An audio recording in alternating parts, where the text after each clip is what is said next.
ஆண்டவர் இயேசு கிறிஸ்துவுக்குள் அருமையான சகோதர சகோதரிகளே, இந்த தவக்காலத்தில் ஆண்டவருடைய பாடுகள், மரணம், உயிர்ப்பு ஆகியவற்றை ஆண்டவர் வாழ்ந்த அவருடைய காலத்து அரசியல், பொருளாதார மற்றும் விவிலிய பூகோள பின்னணியில் நாம் இந்த தொடரில் தொடர்ந்து பார்த்து கொண்டிருக்கின்றோம்.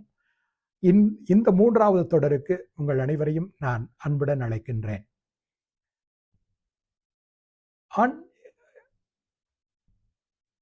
ஏற்கனவே சொன்னது போல கிறிஸ்துவனுடைய இந்த பாடுகள், மரணம், உயிர்ப்பு இவற்றை அவர் வாழ்ந்த இந்த பலஸ்தீன சூழ்நிலையில் நாம் பார்க்கவிருக்கிறோம்.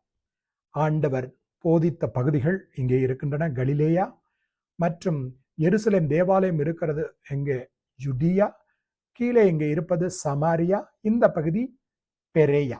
ஆக இந்த பகுதிகளில் எப்படி நற்செய்தியினுடைய விவரிப்புகள் செல்கின்றன என்பதை பற்றி நாம் தொடர்ந்து பார்ப்போம். இந்த தொடரில் உங்களோடு நான் பகிர்ந்து கொள்ள விரும்புவது முக்கியமாக கலிலேயா, ஆண்டவருடைய போதனை பகுதிகள். அவருடைய பாடுகளை சரியாக நாம் அறிந்து கொள்வதற்கு நாம் இந்த கலிலேயா பகுதியை இந்த பகுதியை அதிகமாக பார்க்க வேண்டும். அது எப்படிப்பட்ட பகுதி என்று நாம் பார்க்க வேண்டும். இங்கே நீங்கள் பார்ப்பது இந்த எருசலேமினுடைய மதில் சுவர். கடந்த முறை நாம் பார்த்திருக்கிறோம். இந்த மதில் சுவர் எவ்வளவு பிரம்மாண்டமாக இருக்கிறது என்பதை நாம் இந்த படத்தில் பார்க்கலாம். ஒவ்வொரு மதில் சுவரில் இருக்கின்ற கல்லுமே ஒரு பெரிய ஏறக்குறைய 2 மீட்டர் நீளம், ஏறக்குறைய 1.5 மீட்டர் அகலமுடைய கருங்கற்கள். ஆக எப்படிப்பட்ட சுவர்கள், பிரம்மாண்டமான சுவர்கள் இது என்பதை இந்த பகுதியில் நாம் பார்க்கலாம். அடுத்து இந்த தொடரில் முக்கியமாக ஆண்டவருடைய மறைபரப்பு பணிகள் நடந்த இடம் முழுவதும் கலிலேயா பகுதிகள். இங்கு இந்த பகுதி தான் இந்த கலிலேயா பகுதி.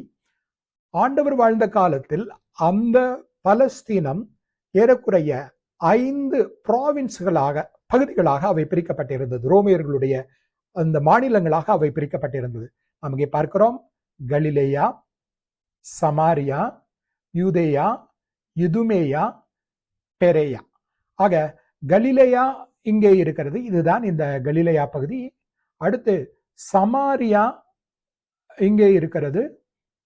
அடுத்து யூதேயா இங்கே இருக்கிறது.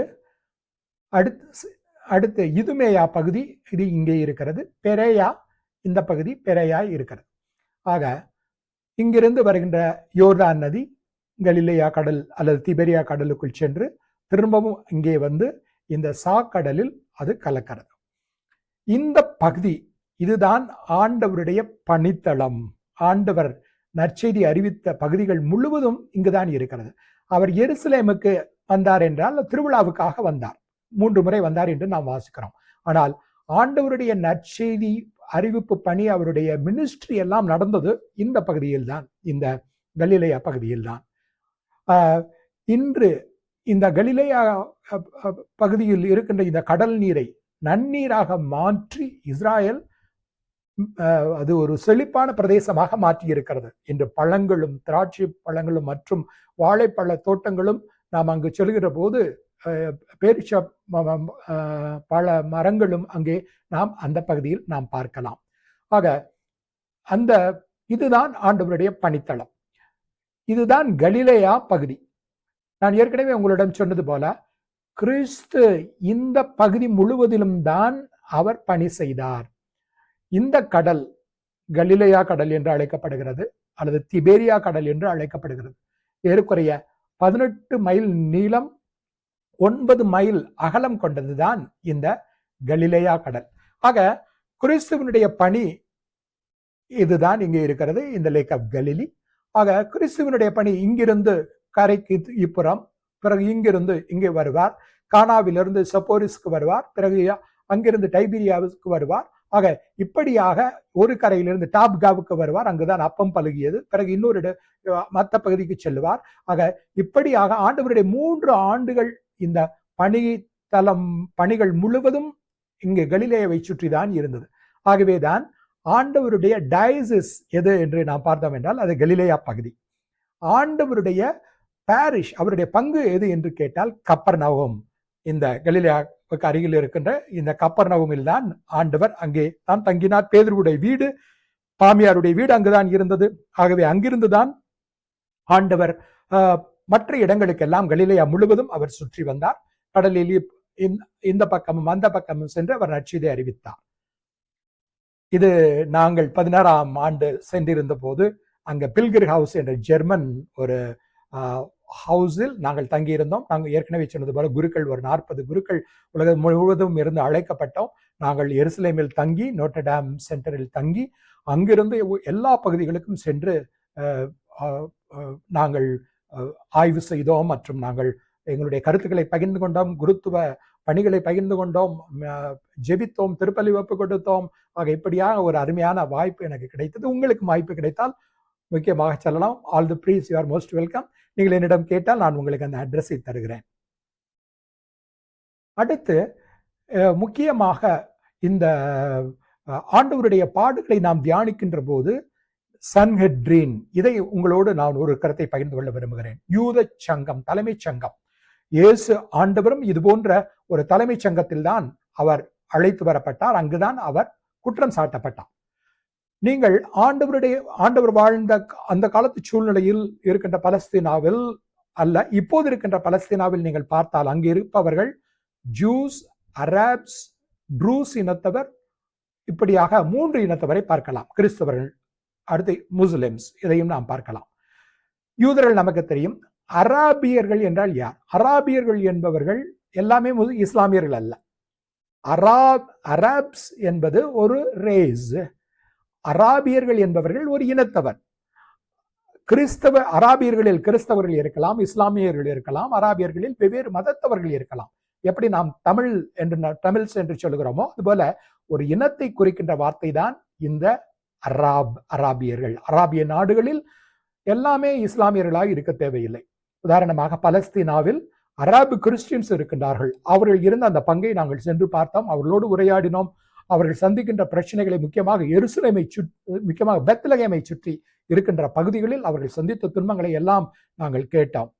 இந்த அடுத்து ட்ரூஸ் இனத்தவர் என்பவர்கள் இஸ்லாமிய சமயத்திலிருந்து ஒரு குறிப்பிட்ட பகுதியினர், ஒரு செக்ட் ஆஃப் முஸ்லிம் இஸ்லாம், அதுதான் ட்ரூஸ் இனத்தவர் என்று இருக்கிறார்கள். அவர்களும் கணிசமாக இன்றைய இஸ்ராயலில் அவர்கள் இருக்கிறார்கள்.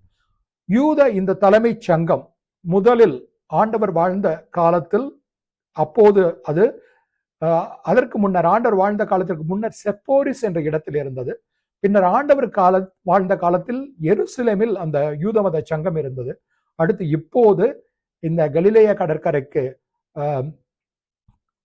மேற்கே இருக்கின்ற டைபீரியாஸ் என்ற இடத்தில் அந்த யூத மத சங்கம் இருக்கிறது. இதில் ஒரு முக்கியமான, நாங்கள் செப்போரிஸுக்கு சென்ற போது அந்த செப்போரிஸில் சிலுவை படை வீரர்கள் அவர்கள் தோற்ற கதையை நாங்கள் கேள்விப்பட்டோம். செப்போரிஸ் என்பது ஒரு அருமையான கோட்டைகள் இருந்த ஒரு அருமையான இடம். அங்குதான் யூத மத சங்கம் இருந்தது. கிறிஸ்துவும் அவர் ஒரு 7 வயதுக்கு பின்னர் செப்போரிஸில் சென்று அவர் யூத மத சட்டங்களையும் வேதத்தையும் கற்றிருக்க வேண்டும் என்று நமக்கு விவிலிய அறிஞர்கள் கூறுகிறார்கள். ஏனென்றால் செப்போரிஸில் தான் அன்னை மரியாவினுடைய பெற்றோர்கள் அங்கு இருந்ததாக நமக்கு பாரம்பரியம் சொல்கிறது. ஆக அப்படிப்பட்ட ஒரு அருமையான ஒரு கோட்டைகள், மதில்கள், தண்ணீர் எல்லாம் நிறைந்த இடம் செப்போரிஸ். சிலுவை போரின் போது 1080களில் நடந்த இந்த சிலுவை போரின் போது சிலுவை படை வீரர்கள் செப்போரிஸில் அவர்கள் இருந்தார்கள். அப்போது எருசலேமை கைப்பற்றிய சலாலுதீன் என்ற இஸ்லாமிய மன்னன் என்ன செய்தான்?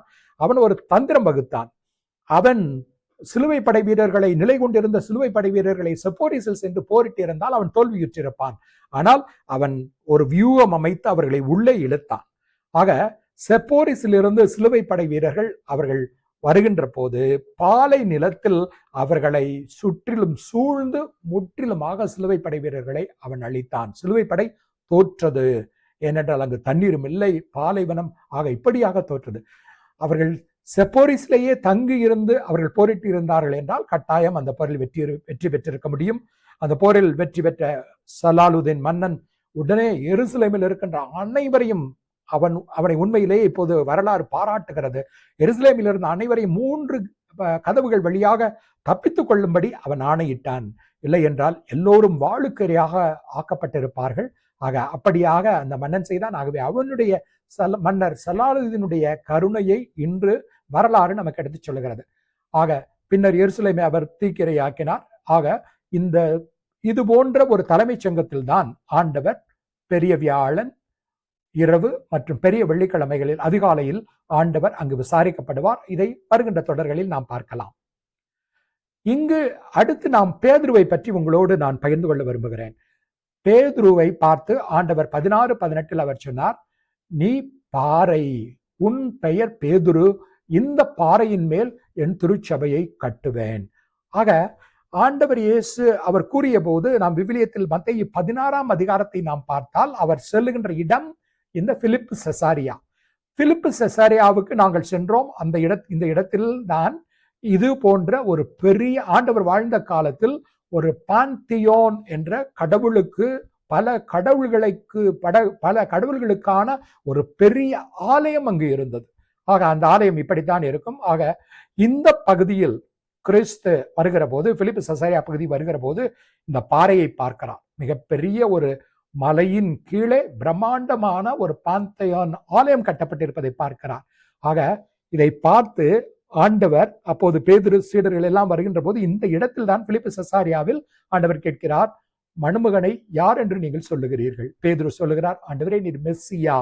அப்போதுதான் இந்த பின்புலத்தில் இருக்கின்ற இந்த பாறையை பார்த்து ஆண்டவர் சொல்லுவார், நீ உன் பெயர் பேதுரு, நீ பாறை, இந்த பாறையின் மேல் என் திருச்சபையை கட்டுவேன். ஆக இந்த பாந்தையான் ஆலயம் எப்படி இருக்கிறதோ அதுபோல இந்த கத்தோலிக்க திரு அவையை ஆண்டவர் கட்டி எழுப்ப பேதுருவுக்கு அதிகாரம் கொடுத்தார். அதற்கு பின் வருகின்ற திருத்தந்தையர்கள் எல்லோரும் இந்த திருச்சபையை கட்டி எழுப்பி வருகிறார்கள். பேதுருவை அங்கு பிலிப்பு செசாரியாவில் பேதுருவுக்கு அவர் அதிகாரம் கொடுக்கிறார். ஆனால் டாப்கா என்ற இடத்தில், அதாவது இது கலிலேயா கடல், இந்த கலிலேயாவுக்கு கடற்கரை பக்கத்தில் இருக்கின்ற இடம்தான் டாப்கா. இந்த இடத்தில் தான் ஆண்டவர் 5 அப்பங்களையும் 2 மீன்களையும் பலுகி பெருகச் செய்கிறார்.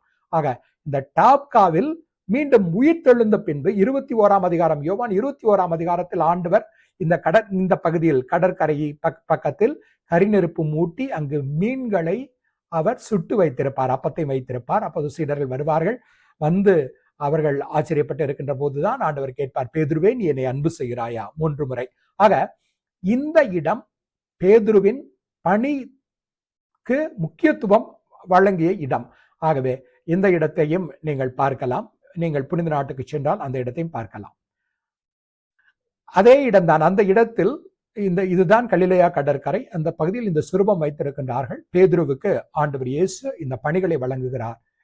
என்னை அன்பு செய்கிறாயா என்று 3 முறை கேட்ட கிறிஸ்து யோவான் நற்செய்தி 21ஆம் அதிகாரம் 15-17 வசனங்களில் அவர் சொல்லுகிறார், நீ என் ஆடுகளை பேணி வளர், நீ என் ஆடுகளை மேய், என் ஆடுகளை நீ பேணி வளர் என்று 3 முறை ஆண்டவர் பேதுருவுக்கு இந்த பணித்தல உரிமையை வழங்குகிறார். மேலும் அவருடைய பேதுருவினுடைய தலைமைத்துவத்தை உறுதி செய்கின்ற இடம்தான் இந்த இடம் டாப்கா. ஆக அப்படிப்பட்ட பேதுருதான் அவர் மறுதளிப்பார். அதை நாம் அடுத்த தொடர்களில் நாம் பார்ப்போம். இப்போது நாம் பார்ப்பது பாடுகளின் வாரத்தில் நாம் நுழைகின்ற போது இங்கு எருசலேமில் நாம் பார்ப்பது இந்த கண்ணீர் ஆலயம், லாக்ரிமா சர்ச். லத்தீனில் லாக்ரிமா என்றால் கண்ணீர் என்பது பொருள். இந்த ஆலயமே ஒரு கண்ணீர் வடிவம் போல அது இருக்கும். ஒரு கண்ணீர் துளி கீழே விழுகின்ற போது இருக்கும். இங்குதான் கிறிஸ்து அழுதார், எருசலேமை பார்த்து அவர் அழுதார். அடுத்து இந்த படத்தை பாருங்கள். இது பீடம், உள்ளே பீடம், பீடத்துக்கு பக்கத்தில் இருக்கின்ற இந்த பகுதியின் வழியாக பார்க்கின்ற போது எதிரே எருசலேம் தெரியும். அதை இந்த படத்தில் நாம் பார்க்கிறோம். பாருங்கள், அதுதான் இந்த படம். அந்த லாக்ரிமா சர்ச்சில் கண்ணீர் ஆலயத்தில் நாம் இருந்து அங்கு பார்க்கின்ற போது இந்த எருசலேம், முன்னர் எருசலேம் தேவாலயம் இது இருந்த இடம், இப்போது மசூதி, அது தெரியும்.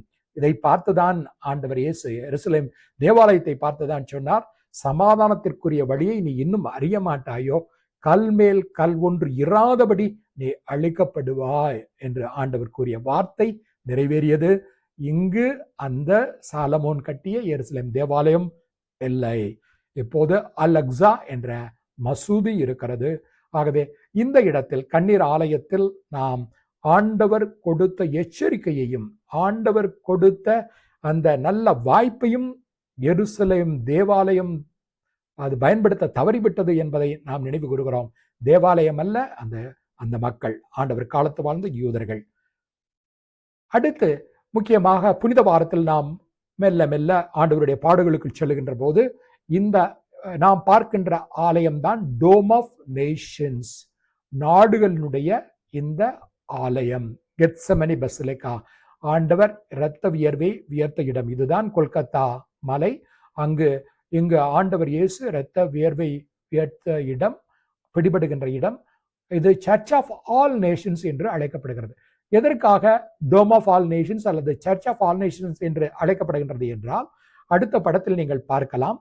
இங்கே இந்த ஆலயத்திற்கு மேற்கூரையில் நிறைய டோம் குவி மாடங்கள் இருக்கும். இது ஒவ்வொரு குவி மாடமும் ஒவ்வொரு நாடு கொடுத்தது. ஏனென்றால் கிறிஸ்தவ நாடுகள் இது நாங்கள் அது கொடுக்கிறோம் என்று சொல்லி, உதாரணமாக பிரான்ஸ், ஜெர்மனி, இட்டலி என்று அது போன்ற ஸ்பெயின், போர்ச்சுகல் என்று இருக்கின்ற கிறிஸ்தவ நாடுகள் இங்கே இந்த ஒவ்வொரு டோம் அவர்கள் ஸ்பான்சர் பண்ணி இருக்கிறார்கள். இது ஒரு மிக பிரம்மாண்டமான ஆலயம். ஆண்டவர் இரத்த வியர்வை வியத்த இடம். அதற்கு பக்கத்தில் இருக்கின்ற இந்த ஒரு பேராலயம் மேரி மேக்டலின் பேராலயம். இது orthodox church, Greek orthodox church சபையை சார்ந்தது. இது முழுவதும் தங்கமயமான ஆனது. இதை இன்னொரு தொடரில் பார்ப்போம். மிகவும் அருமையான ஒரு ஆலயம். ஆகவே இந்த மூன்றாவது தொடரில் ஆண்டவருடைய பாடுகளோடு அவர் வாழ்ந்த காலத்து அரசியல், பொருளாதார, கலாச்சார சூழலோடு நாம் பயணிக்கின்றோம். யூத தலைமை பீடம், நாம் ஏற்கனவே யூத தலைமை பீடம் என்பது இந்த சன்ஹெட்ரின் என்று அழைக்கப்படுகிறது. ஆக நான் ஏற்கனவே நாம் சொன்னது போல முதலில் சப்போரிஸில் இருந்தது, ஆண்டவர் வாழ்ந்த காலத்தில் எருசலேமில் இருந்தது, இப்போது டிபேரியாஸில் அது இருக்கிறது. ஆக இதுதான் அந்த கலிலேயா ஆண்டவருடைய பணித்தலம் நிகழ்ந்த இடம். 3 ஆண்டுகளும் அதிகமாக ஒரு 80% ஆண்டவர் பணி செய்த இடங்கள் இவைதான். ஏற்கனவே நாம் பார்த்தது போல அங்கு யூதர்கள், அராபியர்கள், ட்ரூஸ் இனத்தவர், கிறிஸ்தவர்கள், இஸ்லாமியர்கள் என்று பல இனத்தவர்கள் இருக்கிறார்கள். ஆகவே மீண்டும் ஒரு முறை ஆண்டவருடைய பாடுகளை புனித வாரத்தில் வரலாற்று பின்புலங்களோடு தியானிப்பதற்கு முன்பு மீண்டும் உங்கள் அனைவருக்கும் நன்றியை தெரிவித்துக் கொள்கிறேன். அடுத்த தொடரில் நாம் சந்திப்போம். God bless you. Thank you very much.